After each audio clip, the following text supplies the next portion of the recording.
Video viral memperlihatkan seorang wanita tengah marah-marah. Wanita tersebut marah karena memergoki suaminya berselingkuh. Lebih kecewanya, sang suami ternyata berselingkuh dengan wanita lain yang merupakan keponakan dari sang istri.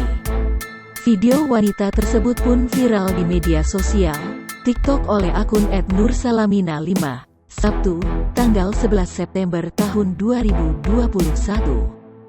Dalam video memperlihatkan seorang wanita melabrak keponakannya sendiri yang diduga berselingkuh dengan suaminya. Ia menuliskan bahwa keponakannya tersebut telah dirawat seperti anak kandung sendiri. Sang wanita yang diselingkuhi ini merupakan emosi dan kekecewaannya pada keponakannya sendiri. Banyak warganet yang ikut prihatin atas apa yang dialami oleh wanita tersebut.